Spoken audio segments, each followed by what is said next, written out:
നിങ്ങളുടെ അമ്മ ചീത്തയാണ്, നിങ്ങളുടെ അമ്മ അങ്ങനെയാണ്, അങ്ങനെയൊക്കെ ചെറുതിലൊക്കെ കേട്ടിട്ടുണ്ടോ? അച്ഛൻ പറഞ്ഞു തന്നിട്ട്, അച്ഛനിങ്ങനെ വന്നിട്ട് പറയും, നിൻ്റെ അമ്മ പറഞ്ഞു നമ്മളിങ്ങനെ ആയത്, നിൻ്റെ അമ്മ ശരിയല്ല, നിൻ്റെ അമ്മ അങ്ങനെ ആയതുകൊണ്ടാണെന്നൊക്കെ പറയും. നിന്റെ അമ്മയാണ് തെറ്റിയത്, നമ്മളിങ്ങനെ പിരിയാണിങ്ങനെ കുടുംബം ബാധമായി പോയാൽ നിന്റെ അമ്മയാണ് കാരണം, അമ്മയുടെ സ്വഭാവം ശരിയല്ല, അമ്മ വെറുതെ ഇല്ലാത്തൊക്കെ ഉണ്ടാക്കി പറയുന്നു. ഞങ്ങളായിട്ട് അച്ഛനെ വിളിച്ചിട്ട് പറഞ്ഞു ഇനി വരണ്ട, ഞങ്ങൾക്കിനി കാണണ്ട, ഞങ്ങളായിട്ട് തന്നെ വിളിച്ചു പറഞ്ഞു. പേരിനൊരു അച്ഛനല്ലല്ലോ. ഇങ്ങനൊരു ചേച്ചിയുള്ള കാര്യം പോലും എനിക്കറിയില്ലായിരുന്നു. ഇവന് ഓർമ്മയില്ല. ഞങ്ങളൊരു ദിവസം ബസ്സിൽ വെച്ച് ഞാനും ചേച്ചി അമ്മയും കൂടെ പോകുമ്പോൾ ഇതേപോലെ ഒരു കൊച്ചു വന്ന് അമ്മയുടെ മടി കയറിയിരിക്കുന്നു, അമ്മ സ്നേഹിക്കുന്നു. ഞങ്ങൾക്ക് കുശുമ്പായി. വീട്ടിൽ ചെന്ന് ഞങ്ങൾ ദേഷ്യപ്പെട്ട് ഇങ്ങനെ സംസാരിച്ചപ്പോഴാണ് അമ്മ പറയുന്നത് അതിന്റെ പേര് ഭയങ്കര പ്രശ്നമാക്കി ഇവള്. 3 വയസ്സ് മുതൽ ഞാൻ ലോകത്തിന് മുമ്പിൽ ജീവിച്ചത് തന്തയില്ലാത്തവളായിട്ടാണ്. ഇപ്പോഴും ലോകത്തിനറിയില്ല എനിക്കൊരു തന്തയുണ്ടെന്നുള്ളത്. എന്നെ 3 വയസ്സിൽ കളഞ്ഞിട്ട് പോയ എൻ്റെ അച്ഛനാണ് വക്കീലിൻ്റെ അടുത്ത് വന്നിരുന്ന് എന്നോട് മുദ്രപത്രത്തിൽ എഴുതി മേടിക്കുന്ന എനിക്കിനി മക്കളുമായിട്ട് യാതൊരു ബന്ധവും ഇല്ല. പക്ഷേ ഈ 2 പിള്ളേരെയും, ഇവൾ ഓൾറെഡി അവിടെയാണല്ലോ, ഈ 2 പിള്ളേരെയുമായിട്ട് ഇവരങ്ങോട്ട് ചെന്ന് കയറുമ്പോൾ അന്നത്തെ ഭാര്യ നേരെ പുറത്തേക്ക് ഇറങ്ങി. അവൾ പറഞ്ഞു ഒരെണ്ണത്തിനെ നോക്കാൻ വയ്യ, പിന്നെയാണ് 3 എണ്ണം. അന്ന് പോയ അവൾ പിന്നെ തിരിച്ചു വന്നിട്ടില്ല. കാരണം ഞാൻ വളർന്നു വന്നത് സംസാരിക്കാൻ പോലും അവകാശമില്ലാതെ, ഒന്നും അറിയാത്തൊരവസ്ഥയിലാണ്. അങ്ങനെയുള്ള യാതൊരുവിധ പരിഗണനയോ സ്നേഹവും ഞാൻ അറിഞ്ഞിട്ടില്ല.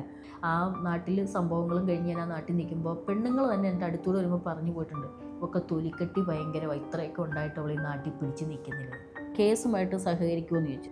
എൻ്റെ പേരോ ഡീറ്റെയിൽസോ ഒരിടത്തും വരാതെ നോക്കുമെങ്കിൽ ഞാൻ സഹകരിക്കാമെന്ന് പറഞ്ഞു. അവരെ പിടിച്ചോ? അവരെയും, അവർക്ക് 12 ജില്ലയിലും ഏജൻറ്റുമാരുണ്ടായി. ഈ 12 ഏജൻറ്റുമാരെയും അവരെയും പിടിച്ചു. പറഞ്ഞു ചേട്ടാ എനിക്ക് ഈ പണിയെടുക്കാൻ പറ്റില്ല, എന്നെ ഇതിനല്ല കൊണ്ടുവന്നത്, എനിക്ക് എൻ്റെ പിള്ളേരെ വളർത്താൻ വേണ്ടി ഞാൻ ഓടിപ്പിടിച്ച് വന്നതാണ്. പുള്ളി കുറേ ഉപദേശവും കാര്യങ്ങളും ഒക്കെ തന്നു. പിന്നെ ഇവിടെ നിന്ന് അവിടെ ഉണ്ടായിരുന്ന ലേഡീസുമായിട്ട് അതിലൊരു കൊച്ചിനെ, ഒരു 17 വയസ്സ് 19 തന്നെയുള്ള ആ കൊച്ചിനെ കൊണ്ടുവന്ന് എനിക്ക് കൂട്ടിന് കൊണ്ട് 2 ദിവസം ഇവരുടെ പ്ലാനിങ് ആണ് അതൊക്കെ, നമ്മളെ ബ്രെയിൻ വാഷ് ചെയ്യാനായിട്ട് അതിനെ കൊണ്ട് തരുള്ളൂ. അപ്പോൾ അതെന്നോട് പറയുന്നു, അന്ന് അതിന് 21 വയസ്സുണ്ട്, 17 വയസ്സിൽ അതിനെ കൊണ്ടുവന്നതാണ് ഇവർ കൊണ്ടുവന്നതാണ്. ആ കൊച്ച് 4 അബോർഷൻ കഴിഞ്ഞ് ആ 21 വയസ്സിനിടയ്ക്ക്. അപ്പോൾ അതിങ്ങനെ കുറേ കഥകളും കാര്യങ്ങളൊക്കെ പറഞ്ഞപ്പോൾ എനിക്കൊന്നും മനസ്സിലായി, അവരോട് അവിടെ നിന്ന് അവരുടെ വിശ്വാസം നേടിയെടുക്കാതെ നമുക്ക് രക്ഷപ്പെടാൻ പറ്റില്ല എന്ന്. പിന്നെ ഞാൻ അവരുടെ ഏറ്റവും വിശ്വസ്തയും ഏറ്റവും പെറ്റുമായി മാറി അവിടെ 4-5 മാസം കൊണ്ട്. കാരണം എന്നെ മാത്രം പുറത്തൊറ്റയ്ക്ക് വിടും, എനിക്ക് ഷോപ്പിലോ സൂപ്പർ മാർക്കറ്റിലോ എന്താവശ്യത്തിനും വിടും. ബാക്കി എല്ലാ ലേഡീസിനെയും അവർ വേറെ വില്ലയിലിടുമ്പോൾ ഇവരുടെ വീട്ടിലാണ് ഇവരെന്നെ നിർത്തുക. അപ്പോൾ ഇവരുടെ മക്കൾ പോലും അവിടെ വരുന്ന സമയത്ത് മലയാളികളായിരുന്നു. മലയാളികൾ, തൃശ്ശൂരുകാർ, വടക്കാഞ്ചേരിക്കാർ. എങ്ങനെ പറ്റുന്നു ഇതൊക്കെ? അവർക്ക് 2 പെൺമക്കളാണ്. ഓഫ്, മനസ്സിലായോ? അവരുടെ 2 പെൺമക്കൾ വന്ന് അവരുടെ കൂടെ നിൽക്കുമ്പോഴും എന്നെ അവിടെ അവർ നിർത്തി. അത്രത്തോളം ഞാൻ വിശ്വാസം നേടിയെടുത്തു അവരുടെ. ആ വിശ്വാസത്തിൻ്റെ പുറത്ത് ഒരിക്കലും എന്നെ സൂപ്പർ മാർക്കറ്റിൽ വിട്ടപ്പോഴാണ് ഞാൻ ചാടിയത്. എന്ത് ചെയ്തു ചേച്ചി? എനിക്ക് വേറെ ഓപ്ഷനില്ല. ഞാൻ നമുക്ക് ടാക്സി പിടിച്ചാൽ ടാക്സിക്കാർ ഹെൽപ്പ് ചെയ്യും. ഇതൊക്കെ ഞാൻ ആ കൊച്ചിൽ നിന്ന് അറിഞ്ഞതാണ്. അവിടെ മുന്നേ നിന്നൊരു പെൺകൊച്ച് ഇങ്ങനെ ചാടിപ്പോയി എന്നുള്ള കഥ കേട്ടിട്ട് ഞാൻ അതിൽ നിന്ന് മനസ്സിലാക്കിയതാണ്. ടാക്സിക്കാരോട് നമ്മൾ പറഞ്ഞു കഴിഞ്ഞാൽ അവർ ഹെൽപ്പ് ചെയ്യുമെന്ന് പറഞ്ഞിട്ട്. അങ്ങനെ ടാക്സി കയറി ഇവരോട് ഹിന്ദിക്കാരനോ ബംഗ്ലാദേശുകാരിയോ അങ്ങനെ ഉണ്ടായിരുന്നു. അപ്പോൾ അവർക്ക് കാര്യം മനസ്സിലായി, എനിക്ക് ഭാഷ അറിയത്തില്ല, എനിക്കൊന്നും അറിയത്തില്ല എന്ന് മനസ്സിലായി. പുള്ളി ഇങ്ങനെ എന്നെ കൊണ്ട് റൗണ്ട് ഇറങ്ങുന്ന സമയത്ത് ഇവരുടെ ആൾക്കാർ പിടിച്ചു. ഇവർ ഞാൻ ചാടിപ്പോയെന്ന് അവർക്ക് അറിയാമല്ലോ. അപ്പോൾ എന്നെ പിടിച്ച് പിന്നെ ഇവരവിടെ കൊണ്ടുപോയിട്ട് എന്നെ ബാർ ദുബായിൽ വേറൊരു ഫ്ലാറ്റിലേക്ക് മാറ്റി. വേറൊരു ഫ്ലാറ്റിൽ അവിടെ പോയി ഞാൻ നിൽക്കുമ്പോൾ അവിടെ ഈ കാസർഗോഡ് കുറേ പിള്ളേർ സെറ്റുകൾ ഗുണ്ടകളുണ്ട്. ഇവന്മാർക്ക് ഇങ്ങനെയുള്ള സ്ഥലങ്ങളിൽ കയറി പിടിച്ചു പറി തല്ലിപ്പൊട്ടിക്കലും അതൊക്കെയാണ് ഇവന്മാരുടെ പണി. അങ്ങനെ ഞാൻ അവിടെ ആ ഫ്ലാറ്റിലിരിക്കുമ്പോൾ അവിടെ ഇതുപോലെ ഈ ചെക്കന്മാർ തല്ലിപ്പൊളിച്ച് കയറി. അതിലൊരു ചെക്കൻ പോകാനിറങ്ങിയിട്ട് തിരിച്ചു വന്നിട്ട് അവൻ എന്നോട് എങ്ങനെ ഇവിടെ എത്തിയെന്ന് ചോദിച്ചു.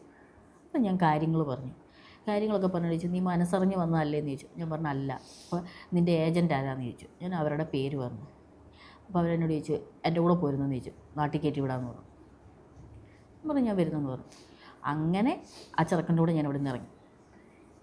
അവിടെ നിന്ന് ഇറങ്ങിയിട്ട് അവിടുന്ന് അവർ എന്നെ ഒരു ടാക്സിയിൽ ഈ അവിടുത്തെ അല്ലമീൻ എന്ന് പറയുന്ന സ്ഥലത്ത് ജയിലുണ്ട്. സ്ഥലപ്പേര് എനിക്ക് കറക്റ്റല്ല കേട്ടോ, ഇനി നാളെ നാട്ടുകാർ അത് പറയും, കറക്റ്റല്ല. അവിടെ ജയിലിനോട് ചേർന്നിട്ട് ലേഡീസിനെ താമസിപ്പിക്കുന്ന ഒരു സ്ഥലമുണ്ട്. അവിടെ കൊണ്ടുവന്ന് ഇറക്കാൻ പറഞ്ഞ് ടാക്സി കയറ്റി വിട്ടു. അങ്ങനെ ഞാൻ അവിടെ ചെന്ന് അവിടെ 30 ദിവസം താമസിച്ചു. 30 ദിവസം അവിടെ താമസിച്ചിട്ട് ഇന്ത്യൻ എംബസി ടിക്കറ്റും ഔട്ട് പാസും തന്ന് ഞാൻ കയറി വന്നു. ഞാനിവിടെ ഒരു മെയ് 2012 മെയ്യിൽ വന്നിറങ്ങി. മെയ്യിൽ ഞാനിവിടെ വന്നിറങ്ങുമ്പോൾ ജൂലൈയിൽ ഇവർ എൻ്റെ പാസ്പോർട്ടിൽ ഫോട്ടോ മാറ്റി ഒട്ടിച്ച് വേറെ ആളെ കൊണ്ടുപോയി ട്രിവാൻഡ്രത്തുനിന്ന്. ആ പെൺകുച്ച് അവിടെ ചെന്നിട്ട് അവിടെ നിൽക്കാൻ പറ്റില്ല എന്ന് പറഞ്ഞ് ബഹളം വെച്ചു. അവിടെ നിൽക്കാൻ അതിനെ തിരിച്ച് ഇവർ കയറ്റി വിട്ടത് ബോംബെക്കാണ് കയറ്റി വിട്ടത്. ബോംബെ എയർപോർട്ടിൽ അതിനെ പിടിച്ചു. ആ പെൺകുച്ചിനെ പിടിച്ചു, വ്യാജ പാസ്പോർട്ടിന്. അങ്ങനെ പിറ്റേ ദിവസം ഞാൻ നോക്കുമ്പോൾ പത്രത്തിൽ ന്യൂസ്, കട്ടപ്പന സ്വദേശിയുടെ പാസ്പോർട്ടൊന്നും കണ്ട്. അത് കണ്ടുകൊണ്ട് ഞാൻ ഇവിടെ പോലീസുകാരെ വിളിച്ചു, ട്രിവാൻഡ്രത്തേക്ക് കോൾ ചെയ്ത്. അപ്പോൾ അവരെന്നോട് പറഞ്ഞു ആലുവയിലെ നമ്പർ തന്നിട്ടെന്ന് പറഞ്ഞ് ഈ നമ്പറിൽ കോൺടാക്ട് ചെയ്യാൻ പറഞ്ഞു. അപ്പോൾ ഞാനങ്ങനെ ആലുവ പോലീസ് സ്റ്റേഷനിൽ കോൺടാക്ട് ചെയ്തപ്പോൾ അവരെന്നോട് പറഞ്ഞു ഡീറ്റെയിൽസൊക്കെ ചോദിച്ചിട്ട് എന്നോട് ചോദിച്ചു ജ്യോതിക്ക് ആലുവ വരെ വരാൻ പറ്റുമെന്ന് ചോദിച്ചു. ഞാൻ പറഞ്ഞു സാറേ ഞാൻ വരാം, 2 ദിവസം കഴിഞ്ഞിട്ട് വരാം. അങ്ങനെ ഞാൻ ആലുവയിൽ വന്നപ്പോൾ ഇവരെന്നെ പാസ്പോർട്ട് എടുത്ത് കാണിച്ചു. പാസ്പോർട്ട് എൻ്റെയാന്ന് പറഞ്ഞു. അപ്പോൾ എന്നോട് കാര്യങ്ങൾ ചോദിച്ചു. ഞാൻ കാര്യങ്ങളെല്ലാം പറഞ്ഞപ്പോൾ എന്നോട് ചോദിച്ചു ജ്യോതിക്ക് മീഡിയയുടെ മുമ്പിൽ പറയാൻ പറ്റുമെന്ന് ചോദിച്ചു. ഞാൻ പറഞ്ഞു ഞാനിത് ഇന്ന് ഇത്രയും കാലത്തിന് ശേഷം ഞാനിപ്പോൾ ശരണ്യയുടെ അടുത്താണ് ഇത് ഓപ്പണായിട്ട് പറയുന്നത്. എൻ്റെ മക്കൾക്കെല്ലാം അറിയാം, ആദ്യമായിട്ട് ഞാൻ പറയാം. ഇനി ഇത്രയും പ്രായമായ മക്കളാണ്, അവർക്ക് എല്ലാ കാര്യങ്ങളും അറിയാവുന്നതുകൊണ്ട് തന്നെയാണ് ഞാനിത് ഓപ്പണായിട്ട് പറയുന്നത്. അപ്പം ഞാൻ പറഞ്ഞു ഇല്ല സാറേ എനിക്ക് 2 പെൺപിള്ളേരുണ്ട്. പക്ഷേ ഞാനതൊരു കടന്നുപോയ വഴിയും കുറച്ച് ഇതായിരുന്നല്ലോ. അപ്പം ഞാൻ പറഞ്ഞു ഇപ്പോൾ മീഡിയയുടെ മുമ്പിൽ എനിക്ക് പറയാൻ പറ്റില്ല, പിള്ളേരെ ഓർത്തിട്ട് ഞാൻ പറയില്ല എന്ന് പറഞ്ഞു. അങ്ങനെ അവരെന്നോട് പറഞ്ഞു എനിക്ക് ശരി ഞാൻ കേസുമായിട്ട് സഹകരിക്കുമെന്ന് ചോദിച്ചു. എൻ്റെ പേരോ ഡീറ്റെയിൽസോ ഒരിടത്തും വരാതെ നോക്കുമെങ്കിൽ ഞാൻ സഹകരിക്കാമെന്ന് പറഞ്ഞു. അവിടെ നിന്നിങ്ങോട്ട് പിന്നെ നേരെ ക്രൈംബ്രാഞ്ചിലേക്ക് പോയി കേസ്. ക്രൈംബ്രാഞ്ചിൽ നിന്ന് CBIക്ക് പോയി. CBI ആണ് കേസ് ക്ലോസ് ചെയ്തത്. അവരെ പിടിച്ചോ? അവരെയും അവർക്ക് 12 ജില്ലയിലും ഏജൻറ്റുമാരുണ്ടായി. ഈ 12 ഏജൻറ്റുമാരെയും അവരെയും പിടിച്ചു. ചേച്ചി സത്യം പറഞ്ഞാലേ നമ്മളൊക്കെ പണ്ട് സിനിമയിലാണ് ഇതൊക്കെ നമ്മൾ കണ്ടേക്കണത്, നമ്മൾ കേട്ടിട്ടുമുണ്ട്. നമ്മളൊക്കെ എനിക്ക് തോന്നുന്നു കോട്ടയം, ഇടുക്കി ഈ മലമ്പ്രദേശത്തുള്ള പിള്ളേരെയാണ് ഏറ്റവും കൂടുതൽ വീട്ടുപണിക്ക് കൊണ്ടുപോകുന്നത്. സത്യം പറഞ്ഞാൽ വീട്ടുപണി എന്ന് പറയുന്നത് മോശമാണെന്നല്ല, പക്ഷെ നമ്മുടെ ഗതികേടാണ്. പക്ഷെ ഞാൻ എൻ്റെ പിള്ളേരെ ഇത്രയും വളർത്തിയെടുത്തത് ഞാൻ ആ പണിയെടുത്തിട്ട്. ചേച്ചി അതെനിക്കറിയാം ചേച്ചി നമ്മൾ ആദ്യം പരിചയപ്പെടുമ്പോൾ തന്നെ ചേച്ചിയോട് പറഞ്ഞിട്ടുള്ള ഒരു കാര്യം, ചേച്ചി ഇവിടുത്തെ എറണാകുളത്തെ പല ഫ്ലാറ്റിലും ചേച്ചി പാർട്ട് ടൈം ജോലി ചെയ്തിട്ടാണ്. അത് ചേച്ചി എന്നോട് പറഞ്ഞില്ലേ ചെറുതിലെ അമ്മ അല്ല മറ്റേ അടുത്ത വീട്ടിലെ എല്ലാവരുടെയും പണിയെടുക്കണമെന്ന്. ആ പണിയെടുപ്പ് തന്നെയായിരുന്നു ചേച്ചിക്ക് ഒരു വഴി കാണിച്ചത്.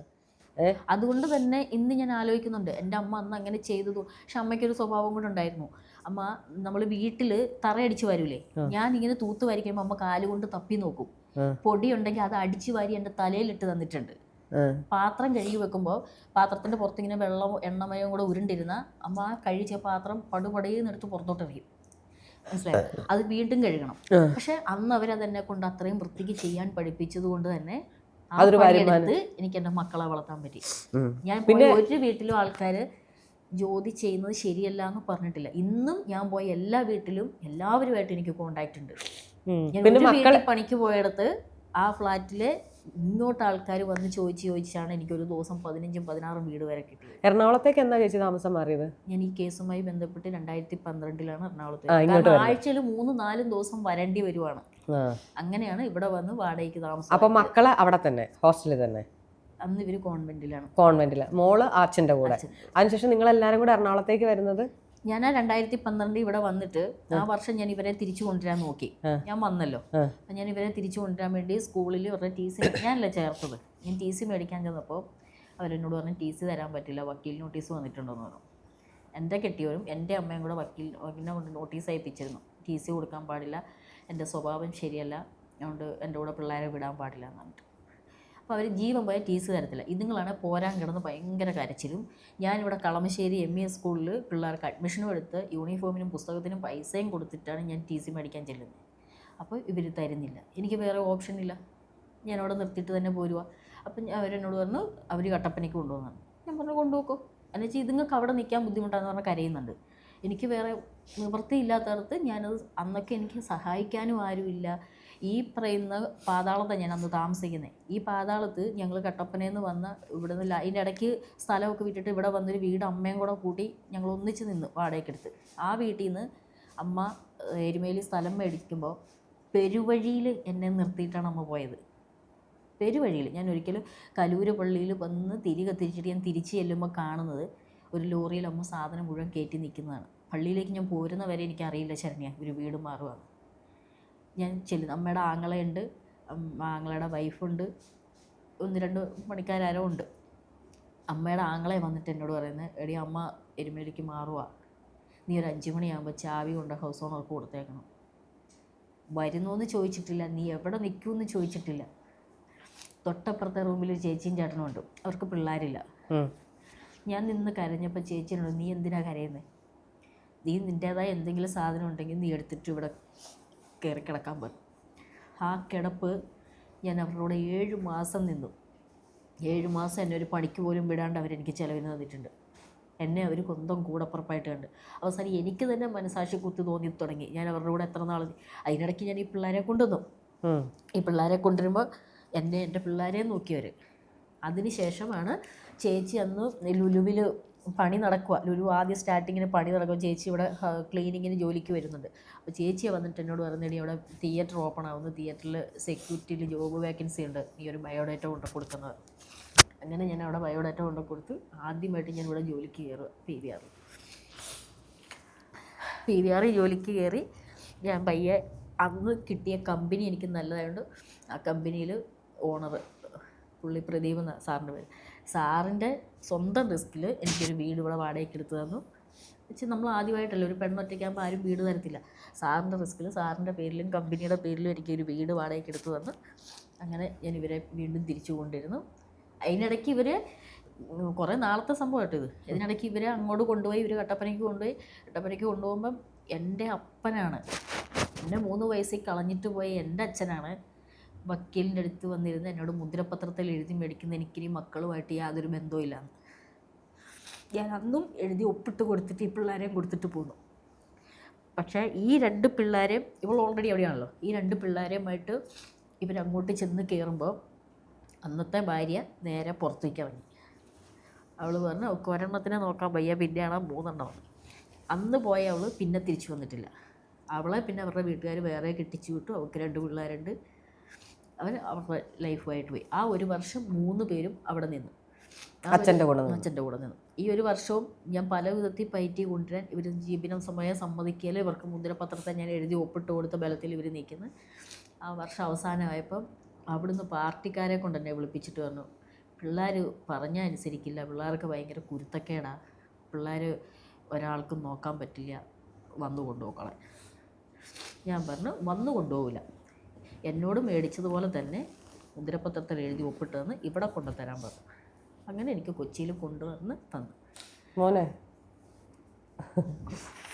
അച്ഛൻ പറഞ്ഞ പോലെ ഇവരെ നോക്കാനുള്ള സമയമായോ? ആയി. നോക്കണ്ട, ചേച്ചിമാർ ഭയങ്കര സ്മാർട്ടാ. നിന്നെ അവളമാർ നോക്കും പുഷ്പം പോലെ. ഞാൻ നോക്കണം, നിങ്ങൾ പരസ്പരം നോക്കണം. ഇനി കുഞ്ഞിൻ്റെ കടമയാണ് അച്ഛൻ ചേട്ടത്തിമാരെ നോക്കുന്നതെന്ന് അവരുടെ കടമ അങ്ങനെയല്ല. നിങ്ങൾ 3 പേരും പരസ്പരം, 4 പേരും, നമ്മൾ 4 പേരും, നിങ്ങൾ 4 പേരും ഒരേപോലെ തന്നെയാണ്. അമ്മ പറഞ്ഞ കുറേ കാര്യങ്ങൾ കുഞ്ഞിനറിയില്ല, കുഞ്ഞാണ് ഏറ്റവും ഇളയത്. ഓക്കെ, പക്ഷെ അമ്മേനെ വിട്ട് നിൽക്കുന്ന ഒരിക്കലും വന്ന് ഇവനാണ് ഒട്ടും അമ്മയെ കിട്ടാത്തത്, അല്ലേ?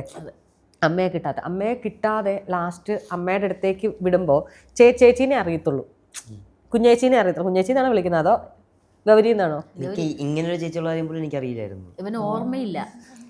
ഞങ്ങളൊരു ദിവസം ബസ്സിൽ വെച്ച് ഞാനും ചേച്ചിയും അമ്മയും കൂടെ പോകുമ്പോൾ ഇതേപോലെ ഒരു കൊച്ചു വന്ന് അമ്മയുടെ മടി കയറിയിരിക്കുന്നു, അമ്മ സ്നേഹിക്കുന്നു. ഞങ്ങൾക്ക് കുശുമ്പായി. വീട്ടിൽ ചെന്ന് ഞങ്ങൾ ദേഷ്യപ്പെട്ട് ഇങ്ങനെ സംസാരിച്ചപ്പോഴാണ് അമ്മ പറയുന്നത്, അതിന്റെ പേര് ഭയങ്കര പ്രശ്നമാക്കി ഇവള് തിരിച്ചു വരുമ്പോഴും ഇവക്ക് ഉൾക്കൊള്ളാൻ പറ്റിയില്ല. മൂത്തതല്ലേ, അവർക്ക് അന്നും ഇന്നും ഉൾക്കൊള്ളാൻ പറ്റിയില്ല. ഇവള് തിരിച്ചു വന്നപ്പോ ഭയങ്കര ഇഷ്യൂ അറിയില്ലല്ലോ. നമ്മൾ എപ്പോഴെങ്കിലും ഇപ്പം കൊച്ചു പറഞ്ഞ പോലെ തന്നെ ഇങ്ങനെ ഒരു ചേച്ചി ഉണ്ടെന്ന് അറിയുന്നില്ല.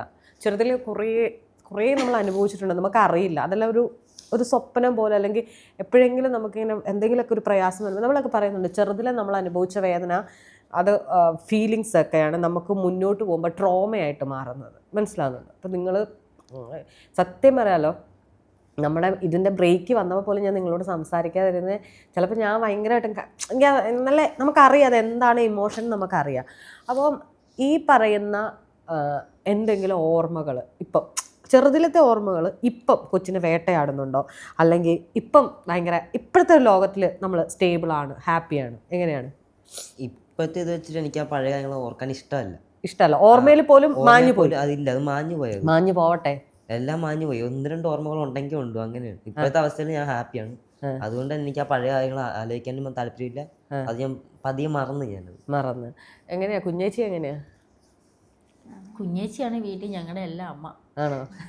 ജ്യോതി ചേച്ചിയുടെ ഷേപ്പും അമ്മയുടെ ഷേപ്പും അമ്മയുടെ സ്വഭാവമാണല്ലേ? അതവർക്ക് ഇഷ്ടമല്ല പറയുന്നത്. അമ്മയുടെ സ്വഭാവമാണ് എൻ്റെ അമ്മയുടെ സ്വഭാവം. ചിലർ പറയും എൻ്റെ അമ്മയെ പോലെയാന്നൊക്കെ പറയും. അത് കേൾക്കുന്നതേ ഒക്കെ കരിയാണ്. ചേച്ചി പിന്നെ എപ്പോഴാണ് മോഡലിംഗിലേക്ക് എത്തിയത്? മോഡലിംഗിലേക്ക് എത്തിയത് ഇവള് വഴിയാണ്. ഇവള് നമ്മളെ കൊറോണ വന്നില്ലേ, കൊറോണയുടെ സമയത്ത് നമുക്കൊരു ഫ്രണ്ട് ഉണ്ടായി, ചേട്ടൻ ക്യാമറാമാനായിരുന്നു മൂവിയുടെ. അപ്പോൾ ആ കൊറോണയൊക്കെ ഇങ്ങനെ വന്നിരുന്ന സമയത്ത് അത് പയ്യെ ഓപ്പൺ ആവുന്ന ഒരു ടൈമിലാന്ന് തോന്നുന്നു അവരൊരു മൂവി സ്റ്റാർട്ട് ചെയ്തു. ആ മൂവിയിൽ ഇപ്പോൾ പുള്ളി ഇവളെ വിളിച്ചുകൊണ്ടുപോയി അഭിനയിക്കാനായിട്ട്. ഇവള് +1 +2 കഴിഞ്ഞിട്ട് 10 കഴിഞ്ഞിട്ടാണ് അല്ല +1 +2 കഴിഞ്ഞിട്ട് ഒരു വർഷം ആ കൊറോണയുടെ സാമ്പത്തിക പ്രശ്നങ്ങളിൽ എനിക്ക് ഇവളെ സ്കൂളിൽ വിടാൻ പറ്റില്ല. ഫണ്ടിൻ്റെ ഇഷ്യൂ കൊണ്ട് വിടാൻ പറ്റില്ല. അപ്പോൾ അവളിങ്ങനെ മാനസികമായിട്ട് ഇതായിട്ടിരുന്നപ്പോൾ പുള്ളി ഇവളെ വിളിച്ചുകൊണ്ട് പോയി സിനിമ ചെയ്യാമെന്ന് പറഞ്ഞു. അപ്പോൾ അതിൽ പോയി ചെയ്തു. അത് കഴിഞ്ഞിട്ട് തൊട്ടടുത്ത് തന്നെ അവരുടെ തന്നെ പുള്ളി തന്നെ ക്യാമറ ചെയ്യുന്നൊരു തമിഴ് മൂവിയിൽ ഇവളെ വിളിച്ചുകൊണ്ട് പോയി. അങ്ങനെ ഇവള് 2 മൂവി ചെയ്ത് നിൽക്കുമ്പോഴാണ് കുസാറ്റിൽ അഡ്മിഷൻ കിട്ടുന്നത്. ഈ കുസാറ്റിൽ അഡ്മിഷൻ കിട്ടിയപ്പോഴത്തേക്കും ഇവൾക്ക് സിനിമയും ഇതും കൂടെ കൊണ്ടുപോകാൻ പറ്റാത്തതുകൊണ്ട് ഇവള് പെട്ടെന്ന് പറഞ്ഞു മോഡലിംഗ് ചെയ്യാം, മോഡലിങ്ങും പഠിത്തവും കൂടെ കൊണ്ടുപോകാനാണ്. അങ്ങനെ ഇവൾ എവിടുന്ന് തപ്പി പിടിച്ചുകൊണ്ട് ഈ കളമശ്ശേരിയിൽ ഒന്ന് ജിയാൻജി എന്ന് പറഞ്ഞിട്ടൊരു കമ്പനി ഉണ്ടായി. അതിൻ്റെ ഒരു ട്രാവൽ ഷൂട്ടിൻ്റെ ഇതും കൊണ്ട് ഇവള് വന്നു. അപ്പോൾ അത് നമ്മൾ പുള്ളിയെ പോയി കണ്ടു, സംസാരിച്ച് അവരുടെ കൂടെ ട്രാവൽ ഷൂട്ടിന് പോയി. നമുക്ക് അപ്പോൾ ഒരു ഫ്രണ്ട് ഉണ്ടായിരുന്നു, ഒരു ചേട്ടൻ്റെ ചേച്ചി ഫ്രണ്ട്സ് ഉണ്ടായിരുന്നു, അമ്മു എന്നൊക്കെ പറഞ്ഞിട്ട് അമ്മു ചേച്ചിയും വിഷ്ണു ചേട്ടനും. അവരാ ഇങ്ങനെ വന്നിട്ട് പറഞ്ഞ ഇങ്ങനെ ഒരു ട്രാവൽ ഷൂട്ട് പോകുന്നുണ്ട്, നിനക്ക് പോകണമെങ്കിൽ നീ ഒന്ന് ചെയ്ത് നോക്ക്, അപ്പോൾ നമുക്ക് പോയി ഡ്രസ്സ് എടുക്കാം. അപ്പോൾ ഞാനും അമ്മയും അവരുണ്ടെങ്കിലും പോയി ഡ്രസ്സൊക്കെ എടുത്ത് ആ ട്രാവൽ ഷൂട്ടിന് നമുക്ക് ഇറക്കും. ഇപ്പം ചെറുതിലെ ഇപ്പം അമ്മേനെ മാറി നിങ്ങൾ 3 പേര് നിന്നിട്ടുണ്ട്. അപ്പോൾ അമ്മ അനുഭവിച്ചൊന്നും നിങ്ങൾക്ക് അറിയില്ല, നിങ്ങൾ തിരിച്ചു വന്നതിന് ശേഷം. അപ്പോൾ എപ്പോഴും എല്ലാവരും പറഞ്ഞു തരുന്നത് നിങ്ങളുടെ അമ്മ ചീത്തയാണ്, നിങ്ങളുടെ അമ്മ അങ്ങനെയാണ്, അങ്ങനെയൊക്കെ ചെറുതിലൊക്കെ കേട്ടിട്ടുണ്ടോ? അച്ഛൻ പറഞ്ഞു എന്നാ പറയുന്നത്? ഇവർ തമ്മിൽ പിരിയാനുള്ള റീസൺ ഒന്നും ഞങ്ങൾക്ക് അപ്പം അറിയത്തില്ലായിരുന്നു. അപ്പോൾ അമ്മയോടും ചോദിക്കും അച്ഛനോടും ചോദിക്കും. അപ്പോൾ രണ്ടുപേരും അമ്മ പറയും അച്ഛനോട് ചോദിക്കും, അച്ഛൻ പറയും അമ്മയോട് ചോദിക്കും. പിന്നെ അച്ഛനിങ്ങനെ വന്നിട്ട് പറയും നിൻ്റെ അമ്മ പറഞ്ഞാൽ നമ്മളിങ്ങനെ ആയത് നിൻ്റെ അമ്മ ശരിയല്ല, നിൻ്റെ അമ്മ അങ്ങനെ ആയതുകൊണ്ടാണെന്നൊക്കെ പറയും. എല്ലാവരോടും പറയായിരുന്നു. അനിയനോടും പറയും. ഞങ്ങൾ 3 പേരോടും പറഞ്ഞിട്ടുണ്ട്. എന്നോട് പറഞ്ഞു. ഇവൻ ചോദിക്കും, ഇവൻ കൂടുതൽ ഞങ്ങൾ രണ്ടുപേരും അങ്ങനെ ഒന്നും മിണ്ടിയില്ലേല് ഇവനും എന്നെ എടുത്തടിച്ച് ചോദിക്കുന്നൊരു സ്വഭാവം കുഞ്ഞിലെ ഇപ്പില്ല. അപ്പോൾ ഇവനിങ്ങനെ ചോദിക്കും നിങ്ങൾ എന്തിനാ അങ്ങനെ ചെയ്തത്, നിങ്ങൾ എന്തിനാ ഇങ്ങനെ ചെയ്തത്, ഇവൻ അങ്ങ് ചോദിക്കും. അങ്ങനെ ഇവൻ എന്ത് ചോദിച്ച വഴിക്ക് ഞാൻ 7th സെന്റ് ജോർജിലാണ് പഠിച്ചത്, എടപ്പള്ളി. അപ്പോൾ അവിടുന്ന് സ്കൂൾ വിട്ട് വന്ന് ബസ് സ്റ്റോപ്പിൽ ഇറങ്ങിയപ്പോൾ എന്നെ കാണാൻ വേണ്ടി അവിടെ നിൽപ്പുണ്ട്. ഇത് ഇത്രയും പ്രശ്നം കഴിഞ്ഞെങ്കിൽ അമ്മ ഞങ്ങളെ കാണാൻ സമ്മതിക്കുമായിരുന്നു അച്ഛനെ. അച്ഛൻ വന്ന് കണ്ടു നോക്കട്ടെ, അമ്മയ്ക്കൊരു കുഴപ്പമുണ്ടായിരുന്നു. അന്ന് എന്നോട് ഇങ്ങനെ പറഞ്ഞു, ഞാനല്ല തെറ്റുകാരൻ, നിൻ്റെ അമ്മയാണ് തെറ്റുകാരൻ, നമ്മളിങ്ങനെ പിരിയാനിങ്ങനെ കുടുംബം അതായി പോയാൽ നിൻ്റെ അമ്മയാണ് കാരണം, അമ്മയുടെ സ്വഭാവം ശരിയല്ല, അമ്മ വെറുതെ ഇല്ലാത്തൊക്കെ ഉണ്ടാക്കി പറയുന്നു. എനിക്കത് ഇഷ്ടപ്പെട്ട ഞാൻ വീട്ടിൽ പോയി അമ്മ എടുത്ത് പറഞ്ഞു. അമ്മ അന്ന് തന്നെ വിളിച്ചു പറഞ്ഞു ഇനി കാണാൻ വരണ്ട, നിർത്തിക്കൊള്ളാൻ പറഞ്ഞു. അത് പിന്നെ അമ്മ ഞങ്ങളോട് ഇങ്ങനെ പറഞ്ഞു, നിങ്ങൾക്ക് വേണോ, നിങ്ങൾ ഇത് ഇത്രയും കേട്ടിട്ട് നിങ്ങൾക്ക് ഇനിയും കാണണമെങ്കിൽ കണ്ടോ, വേണ്ട നിങ്ങളുടെ തീരുമാനത്തിൽ നിങ്ങൾ അത് തന്നെ ചെയ്തു. ഞങ്ങളായിട്ട് അച്ഛനെ വിളിച്ചിട്ട് പറഞ്ഞു ഇനി വരണ്ട, ഞങ്ങൾക്കിനി കാണണ്ട, ഞങ്ങളായിട്ട് തന്നെ വിളിച്ചു പറഞ്ഞു. ഒരു നഷ്ടബോധം അങ്ങനെ സന്തോഷം സമാധാനം ഉണ്ട്. പേരിനൊരു അച്ഛനല്ലല്ലോ, സർട്ടിഫിക്കറ്റിലുള്ള അല്ലല്ലോ അച്ഛൻ. ചെയ്തിട്ട് നമുക്ക് ഓരോ കാര്യങ്ങൾ ചെയ്തെന്നല്ല നമ്മുടെ കൂടെ എന്തെങ്കിലും ഒരു കാര്യത്തിന് നിൽക്കണം അച്ഛനാന്നുള്ള രീതി. ഇതങ്ങനെ ഒന്നും നിന്ന് ഓർമ്മയേ ഇല്ല, നിന്ന കാലത്ത് കാര്യമായിട്ടൊന്നും ഉണ്ടായിട്ടില്ല. ജോലി ചേച്ചി ഇപ്പം നമ്മൾ സ്ട്രഗിൾ ചെയ്തൊരു ഇതുണ്ട്. ഞാൻ പറഞ്ഞല്ലോ അൾട്ടിമേറ്റ് നമ്മുടെ കുഞ്ഞുങ്ങൾക്ക് വേണ്ടിയിട്ടാണ് ഏതൊരു സ്ത്രീയും പൊരുതുന്നത് അവരുടെ കുഞ്ഞുങ്ങൾക്ക് വേണ്ടിയാണ്. അതിൽ വളരെ റെയറായിട്ടാണ് ചേച്ചിയുടെ അമ്മയെ പോലെയൊക്കെ ഉള്ളവരുള്ളൂ. എനിക്കറിയാം, നമുക്കറിയാം. അത് ഇപ്പം സ്ത്രീയിലും പുരുഷനിലും ഉണ്ടല്ലോ ഇതേപോലെ തന്നെ. അപ്പോൾ ആ മാതൃത്വം എന്ന് പറയുമ്പോൾ വളരെ വലുതായിട്ട് കൊട്ടിഘോഷിക്കുന്നവരുണ്ട്. എന്നാൽ മാതൃത്വം എന്ന് പറഞ്ഞാൽ ഒരു സ്ത്രീ നേരിടുന്ന വേറൊരു വെല്ലുവിളിയാണെന്നുള്ളത് നമുക്കറിയാമല്ലോ. ഇന്നിപ്പോൾ ചേച്ചിക്ക് അത് മനസ്സിലാവും. അപ്പം മക്കളോട് ഇങ്ങനെയാണ് ആൾക്കാർ പറയുന്നത്, സമൂഹം ഇതാണ് പറയുന്നത്. ചേച്ചി കൊണ്ടുവന്നു, ചേച്ചിക്ക് മക്കളോട് പറയണം ഈ ഒരു കാര്യം, അമ്മ ഇങ്ങനെയൊക്കെ സ്ട്രഗിൾ ചെയ്തിട്ടുണ്ട്, അമ്മയ്ക്ക് ഇങ്ങനെയെല്ലാം പറ്റിയിട്ടുണ്ട്. അത് കുഞ്ഞുങ്ങൾ എങ്ങനെ എടുക്കും, അതൊരു വലിയ ക്വസ്റ്റ്യനാണ്. മനസ്സിലാവുന്നുണ്ടോ? കാരണം ആ ഒരു ഇതുണ്ട്. പിന്നെ രണ്ടാമത് ഇപ്പം ചേച്ചിയുടെ മോഡലിംഗ് ആണ്. ഇപ്പം പോലും ചേച്ചി ഇട്ടേക്കുന്ന ഡ്രസ്സിന് ഞാൻ കംഫർട്ടാണ്, മക്കൾ കംഫർട്ടാണ്.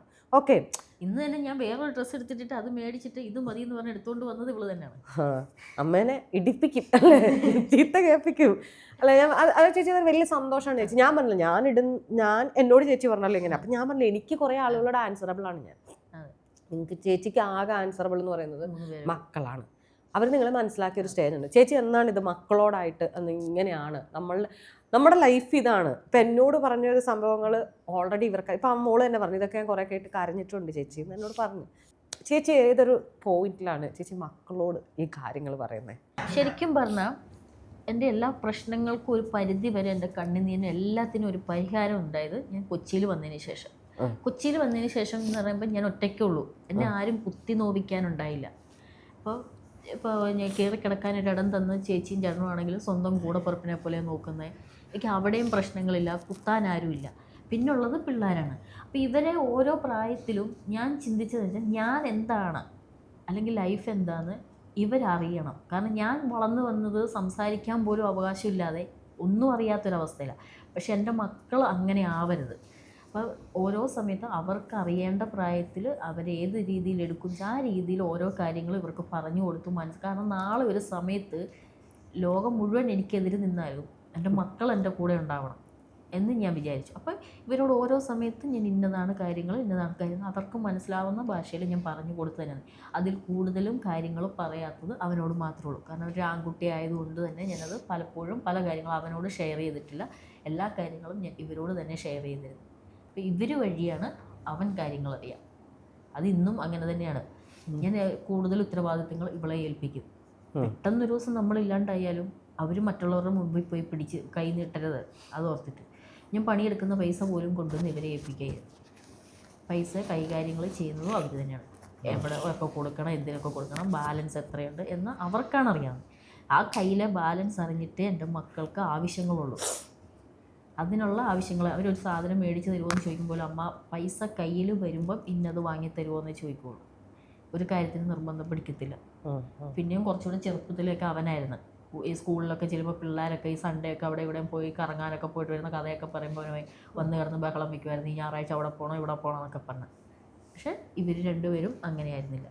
അപ്പോൾ അതുകൊണ്ട് തന്നെ എനിക്ക് ഓരോ സമയത്തും ഇവരോട് എല്ലാ കാര്യങ്ങളും ഞാൻ ഇവളോട് ആദ്യം ഷെയർ ചെയ്യും. ഇന്നും ഞാൻ ഇവരോട് ചോദിച്ചിട്ടേ എന്ത് തീരുമാനവും എടുക്കുള്ളൂ. ശരണി വിളിച്ചപ്പോഴും ഞാൻ അങ്ങനെയുള്ളത് പിള്ളേരോട് ചോദിക്കട്ടെ എന്നല്ല, അങ്ങനെ തന്നെയാണ്. അവരോട് സംസാരിച്ചിട്ട് അവർ നാളെ എന്നെ തള്ളി പറയരുതെന്ന്, ഞാൻ തെറ്റ് ചെയ്താലും ശരി ചെയ്താലും അവരറിയണം. കാരണം ഞാൻ അവരുടെ അടുത്ത് കള്ളത്തരം കാണിച്ചാൽ നാളെ അവരെൻ്റെ അടുത്ത് ചെയ്യും. അത് അവർക്ക് എൻ്റെ അടുത്ത് ഓപ്പണായിട്ട് സംസാരിക്കാൻ പറ്റാതെ വരും. അവർ കള്ളത്തരം ചെയ്ത് വരുമ്പോൾ എനിക്ക് ചോദിക്കാൻ അവകാശമില്ലാണ്ടും വരും. ഇതിപ്പോൾ അവർക്കറിയാം ഞാൻ എന്താണ് ഏതാണ്, ഞാൻ എന്തൊക്കെ ചെയ്ത് എൻ്റെ ലൈഫിൽ ഞാൻ ചെയ്ത തെറ്റെന്താണെന്നും അവരുടെ അച്ഛൻ ചെയ്ത തെറ്റെന്താണെന്നും ഇതിനെല്ലാമായിട്ട് ഞങ്ങളുടെ ലൈഫിൽ ഞങ്ങളിങ്ങനെ പല വഴിക്ക് പോകാനൊരു മൂല കാരണമുണ്ട്. ആ മൂല കാരണം എനിക്കിപ്പോഴും ലോകത്തോട് വിളിച്ച് പറയാൻ പറ്റില്ല. അതെൻ്റെ പിള്ളേരെ ബാധിക്കും. പക്ഷെ അവർക്ക് 3 പേർക്കും അറിയാം. അത് അവർ 3 പേരും അറിഞ്ഞിരിക്കണം. നാട്ടുകാർക്കോ മറ്റാർക്കും ഇതറിയില്ല. ഇതറിയാത്ത എല്ലാവർക്കും പുറമേ നിന്ന് എന്നെ കുറ്റം പറയാൻ പറ്റും. എന്നെ കുറ്റം പറയുമ്പോഴും ഞാൻ കേട്ടിട്ടുള്ളൂ, എൻ്റെ ചെവിക്ക് ഞാൻ കേട്ടിട്ടുണ്ട് ശരണ്യ, ആ നാട്ടിൽ സംഭവങ്ങളും കഴിഞ്ഞ് ഞാൻ ആ നാട്ടിൽ നിൽക്കുമ്പോൾ പെണ്ണുങ്ങൾ തന്നെ എൻ്റെ അടുത്തൂടെ വരുമ്പോൾ പറഞ്ഞു പോയിട്ടുണ്ട്, ഇവൊക്കെ തൊലിക്കെട്ടി ഭയങ്കരമായി ഇത്രയൊക്കെ ഉണ്ടായിട്ട് അവൾ ഈ നാട്ടിൽ പിടിച്ച് നിൽക്കുന്നില്ല.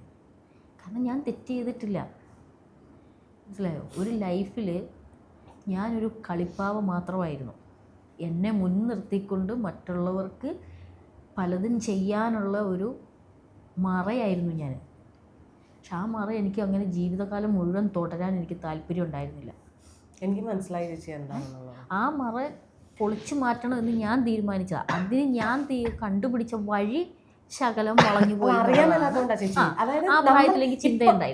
ഇപ്പം ഞാൻ പറയാം, മക്കൾക്കൊരു പ്രയാസം വരും, അല്ല അവർക്കൊരു പ്രശ്നം വന്നാൽ അവർക്ക് ടക്കേന്ന് കാര്യങ്ങൾ അറിയാം. കാരണം നമുക്കിന്ന് നമ്മൾ ആ ടെക്നോളജി അത്രയും വളർന്ന, അല്ലെങ്കിൽ നമുക്ക് അത്രയും നമ്മുടെ സോഷ്യലി നമ്മൾ പൊളിറ്റിക്കലി ഒക്കെ നമ്മൾ കണക്റ്റഡ് ആണ് ആളുകളുമായിട്ട്. അതങ്ങനെയാണ് ചില കാര്യങ്ങൾ. ഇപ്പോഴും എൻ്റെ ചുറ്റും നിൽക്കുന്ന എൻ്റെ ഫ്രണ്ട്സിനോ പലർക്കും എൻ്റെ ലൈഫ് അറിയില്ല. ഞാൻ ഒരാളോട് ലൈഫ് പറയാറില്ല. എന്തിനാണ് നമ്മൾ പറയുന്നത്? എൻ്റെ ജീവിതത്തിൽ ഞാൻ പഠിച്ചൊരു പാഠം അതാണ്. കാരണം ഞാൻ എൻ്റെ പല കാര്യങ്ങളും ഞാൻ നാട്ടിലായിരുന്നപ്പോൾ ഈ 2 വീട് 3 വീട് ഒന്നിച്ച് ഒരു വീട് പോലെ കഴിഞ്ഞു പോയതുകൊണ്ട് ഞാൻ ഈ 2 വീട്ടിലുള്ളവരുമായി ഷെയർ ചെയ്തിരുന്നു. ആ ഷെയർ ചെയ്തത് പിന്നീട് എനിക്ക് തന്നെ ബാധ്യതയായി വന്നു. അത് വെച്ചിട്ട് എന്നെ അടിക്കാൻ തുടങ്ങി. അന്ന് ഞാൻ മനസ്സിലാക്കി നമ്മൾ നമ്മുടെ കാര്യങ്ങൾ ആവശ്യമില്ലാത്തടത്ത് തുറന്ന് പറയുന്നു. ആവശ്യമില്ലാത്തതൊന്നല്ല. തുറന്ന് ശരണ്യൻ്റെ മുമ്പിൽ ഇത്രയും കാര്യങ്ങൾ ഞാൻ തുറന്ന് പറഞ്ഞു. ഇപ്പം എൻ്റെ ലൈഫിൽ പോയ പല കാര്യങ്ങളും ഞാൻ തുറന്ന് പറഞ്ഞതിൻ്റെ കാരണം തന്നെ പറയാൻ സമയമായി എന്ന് എനിക്ക് തോന്നി തുടങ്ങി. മനസ്സിലായി. ഈ 3-ാം വയസ്സിൽ കളഞ്ഞിട്ട് പോയ എൻ്റെ അച്ഛൻ 2 കൊല്ലം മുമ്പ് ആക്സിഡൻറ്റ് പറ്റി. ഞാനും എൻ്റെ കൊച്ചും കൂടെ പോയിട്ടാണ് ഒരു ബെഡ്ഷീറ്റിൻ്റെ 4 മൂലയിൽ പിടിച്ച് കോരിക്കൊണ്ടാണ് വരുന്നത്. ആക്സിഡൻറ്റ് പറ്റി കിടക്കുമ്പോൾ നട്ടെല്ല് പൊട്ടി, വാരിയെല്ല് പൊട്ടി. ഈ ഒരു അവസ്ഥയിൽ ആ ഭാര്യയും മകളും പറഞ്ഞത് അവർക്ക് വേണ്ടാന്നാണ്. അവരാ ഹോസ്പിറ്റലിൽ വെച്ച് ഒരു വെള്ള പേപ്പറിൽ എന്നോട് എഴുതി മേടിച്ച് ഇനി അവരുമായിട്ട് ബന്ധമില്ലാതെ.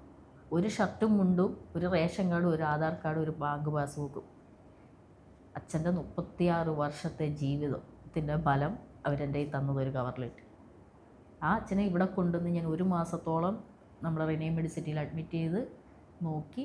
എൻ്റെ ഈ 3 പിള്ളേരെ ഞാൻ വീട്ടിൽ ഒറ്റയ്ക്ക് ഇട്ടിട്ടാണ് ഞാൻ അവിടെ അച്ഛനെ നോക്കി നിന്നത്. ബെഡിൽ കിടക്കുന്ന തീട്ടവും മൂത്രവും എടുത്തത് ഞാനാണ്. വളർത്തി വലുതാക്കിയ മകളുണ്ടായില്ല ശരണ്യ. 3 വയസ്സ് മുതൽ ഞാൻ ലോകത്തിന് മുമ്പിൽ ജീവിച്ചത് തന്തയില്ലാത്തവളായിട്ടാണ്. ഇപ്പോഴും ലോകത്തിനറിയില്ല എനിക്കൊരു തന്തയുണ്ടെന്നുള്ളത്. അത്രയും ചുറ്റുപാട് നിൽക്കുന്ന ബന്ധുക്കൾക്ക് മാത്രം അറിയാം. അല്ലാത്തവരെല്ലാം മുമ്പിൽ പണ്ടേ ഞാൻ തന്തയില്ലാത്തതാണ്. ഇന്നും അറിയില്ല. എൻ്റെ അപ്പൻ ഇപ്പോഴും എന്നോട് പറയുന്ന റീസൺ ഉണ്ട്. ഞാൻ പോകുമ്പോൾ നീ ഒരാളല്ലേ ഉണ്ടായുള്ളൂ എന്ന്. ഈ ഒരാളായാലും 9 പേരായാലും തന്തയില്ലാത്തതിൻ്റെ വേദന ഒന്ന് തന്നെയല്ലേ. ഇവള് പറഞ്ഞ പോലെ ചെറുപ്പത്തിൽ ഞാനും നോക്കി നിന്നിട്ടുണ്ട്. അപ്പന്മാരുടെ കൂടെ മക്കൾ പോകുമ്പോഴും ഒക്കെ ഞാനും നോക്കിയിട്ടുണ്ട്. സ്കൂളിൽ വരുമ്പോഴും അതൊക്കെ നമുക്ക് ഭയങ്കര എന്താ പറയുക, നമ്മൾ ആഗ്രഹിക്കുന്ന കാര്യങ്ങളാണ്. അത് മറ്റുള്ളവർക്ക് കിട്ടുന്നതെന്ന് ഞാൻ കുറേ നോക്കി നിന്നിട്ടുണ്ട്. അതൊന്നും എനിക്ക് ഒരച്ഛൻ്റെ സ്നേഹം എന്താണെന്നോ ഒരമ്മയുടെ സ്നേഹം എന്താണെന്നോ അല്ലെങ്കിൽ നമുക്ക് ബന്ധുക്കൾ അങ്ങനെയുള്ള യാതൊരുവിധ പരിഗണനയോ സ്നേഹവും ഞാൻ അറിഞ്ഞിട്ടില്ല. മനസ്സിലാക്കാൻ കഴിയുന്ന ഒരു മക്കൾ വന്നിട്ടുണ്ട്. അതൊരു വലിയ ബ്ലെസ്സിങ് ആ ചേച്ചി. അതാണ് എൻ്റെ ഏറ്റവും വലിയ അനുഗ്രഹം. അത് ഭയങ്കരമാണ്. കാരണം വെച്ചാൽ അമ്മ ബാക്കി ഞങ്ങൾ നോക്കും. ഇപ്പം നമ്മളൊക്കെ പറയും, നമ്മളവിടെ സുഹൃത്തുക്കളെ കുറിച്ച് പറയുന്ന എന്നെ തൊട്ട ഇവൻ ചാടി ഇടിക്കുന്നുണ്ടല്ലോ. അമ്മയെ പറഞ്ഞാൽ ഇപ്പം അമ്മ മോഡലിങ് ഫോട്ടോഷൂട്ടൊക്കെ കാണുമ്പോൾ നിങ്ങളോട് കുറേ കമൻസ് ഒക്കെ വന്ന് കാണുമല്ലോ ഓട്ടോമന്.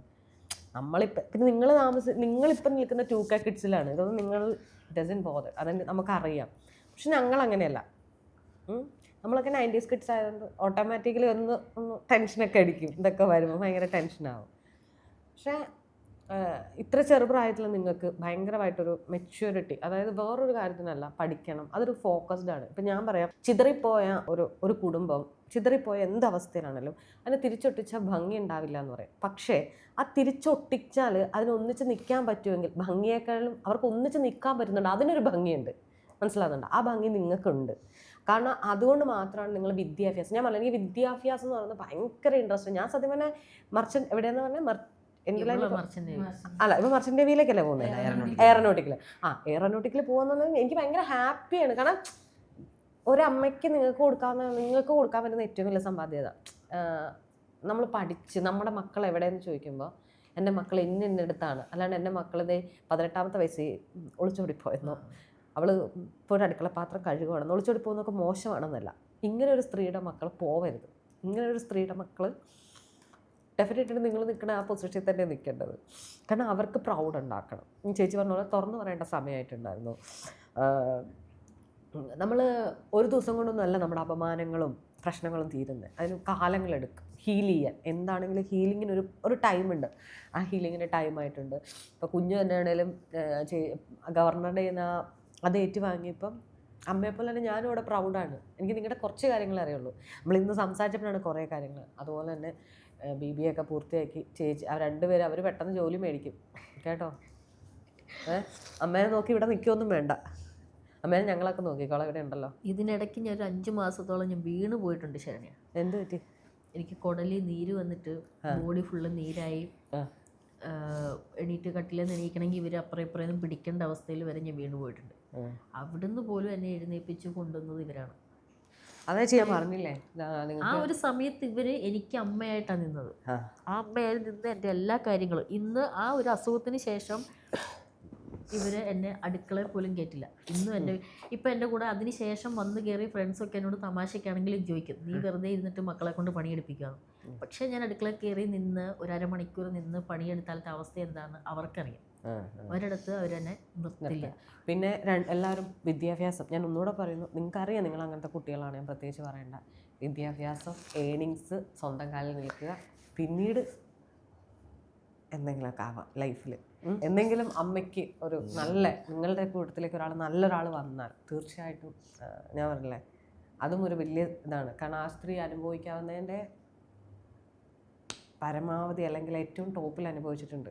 നിങ്ങളിപ്പോൾ ഉണ്ട്, നിങ്ങളില്ല എന്നല്ല, നിങ്ങളൊക്കെ ചിതറി പോകുമ്പോഴും എപ്പോഴെങ്കിലും ഒരാൾ വന്നാൽ കൈപിടിച്ചിരുത്തുക. നിങ്ങളും അതുപോലെ തന്നെ എല്ലാം ഒരു ആപ്റ്റായ സമയം. കാരണം അമ്മയ്ക്ക് 18ാമത്തെ വയസ്സിൽ പറയാൻ ആളില്ല, 17ാമത്തെ വയസ്സിൽ. പക്ഷെ ഇപ്പം നിങ്ങൾക്ക് ചിന്തിക്കാൻ കഴിവുണ്ടല്ലോ. ഓക്കെ, എന്നുവെച്ചാൽ ഇതൊന്നും മോശമാണെന്നല്ല, നിങ്ങൾക്ക് ഇതൊക്കെ എന്താ പറയുക, ഓർഗാനിക്കായിട്ട് വരണം. പ്രേമോ പ്രണയോ ഇഷ്ടമൊക്കെ. പക്ഷെ അൾട്ടിമേറ്റ് ഒരു ലൈഫ് നിങ്ങളുടെ മുന്നിലുണ്ട്, അമ്മയുടെ ജീവിതം നിങ്ങളുടെ മുന്നിലുണ്ട്. അതിൽ കൂടുതൽ ഒരു ലെസണും നിങ്ങൾക്കില്ല. അപ്പോൾ എന്താണെങ്കിലും ഇത്രയും നേരം എന്നെ കരയിച്ച ചോദിച്ചേച്ചിക്ക് പിള്ളേർക്കും അല്ല ചേച്ചി, ഞാൻ ത്രൂ ഔട്ട് കരഞ്ഞൊരു ഇൻ്റർവ്യൂ ഇല്ല ഈ അടുത്ത കാലത്തൊന്നും ഇല്ല അല്ലേ, ത്രൂ ഔട്ട്. കാരണം സാധാരണ എനിക്ക് വിഷമമൊക്കെ വരും, ഞാൻ കുറേയൊക്കെ കടിച്ചു പിടിക്കും. പക്ഷെ ഇതാ നിങ്ങൾ പറയുന്നതിന് ഇപ്പുറം തന്നെ എനിക്ക് ആ പെയിൻ അറിയാം. ഒരു അമ്മയുടെ പെയിൻ അറിയാം, ഒരു മകളുടെ പെയിൻ അറിയാം, ഒരു അമ്മയുടെയും മകളുടെയും പെയിൻ അറിയാം, ഒരപ്പൻ്റെ മക്കളുടെയും പെയിൻ അറിയാം. ഇതൊക്കെ നമുക്ക് ഉൾക്കൊള്ളാൻ പറ്റും. ഞാൻ ഡെയിലി എത്ര മനുഷ്യരെ കേൾക്കണതാണ്, ഇഷ്ടം പോലെ മനുഷ്യരെ കേൾക്കാറുണ്ട്. അപ്പോൾ ആ കേൾക്കുമ്പോൾ ഒക്കെ നമ്മൾ അവരോട് ഒറ്റ കാര്യം പറയുള്ളൂ, ചേട്ടാ സമാധാനിക്ക്, കുറച്ച് സമയം എടുക്കും, ടൈം എടുക്കും എന്നാണ് പറയുന്നത്. അപ്പം നിങ്ങളുടെ ടൈം എടുക്കുമെന്നല്ല, നിങ്ങൾക്ക് ടൈം ആയി. നമ്മുടെ ഭാഗത്താണ് സത്യമെന്ന് നമുക്ക് ലോകത്തോട് വിളിച്ചു പറയാൻ എനിക്ക് വേണ്ടി വന്നത് 18-19 വർഷമാണ്. തീർച്ചയായും ചേച്ചി, ഞാൻ പറഞ്ഞ പിന്നെ ഇവിടെ ശരിയോ തെറ്റോ ഒന്നുമില്ല ലൈഫിൽ. ഇപ്പം ചേച്ചി എന്നോട് ഇൻ്റർവ്യൂവിൻ്റെ ഇടയ്ക്ക് പറഞ്ഞു ഞാൻ ചെയ്ത തെറ്റാണ് ശരണ്യ. ശരി തെറ്റുകളില്ല ചേച്ചി. ഈ ലോകത്ത് നമ്മൾ ജീവിച്ചിരിക്കുക, നമ്മൾ വൺസ് നമ്മളിവിടെ വന്നു, ഒരിക്കലും എന്താണേലും പോകും. ആ സമയത്ത് ജീവിച്ചിരിക്കുക, ആരെയും ദ്രോഹിക്കാതെ, അത്രേ ഉള്ളൂ. സിമ്പിളായിട്ട് ജീവിച്ചിരിക്കുക, ആരെയും ദ്രോഹിക്കുക. ഒരാളെ മാനസികമായിട്ട് വേദനിപ്പിക്കാതിരുന്നു കഴിഞ്ഞാൽ ബാക്കിയൊക്കെ നമ്മൾ വന്ന് ചെയ്യും. ശരി, അത് തന്നെ. ഇപ്പൊ നിങ്ങൾ ഇത്ര എന്നെ മാനസികമായി വേദനിപ്പിച്ചതിന്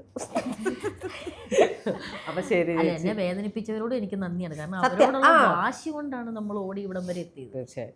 അപ്പം എല്ലാവരും ഹാപ്പി ആയിട്ടിരിക്കുക, ഈ കരച്ചിലൊക്കെ ഇവിടെ കളഞ്ഞിട്ട് ഹാപ്പി ആയിട്ടിരിക്കുക. Thank you.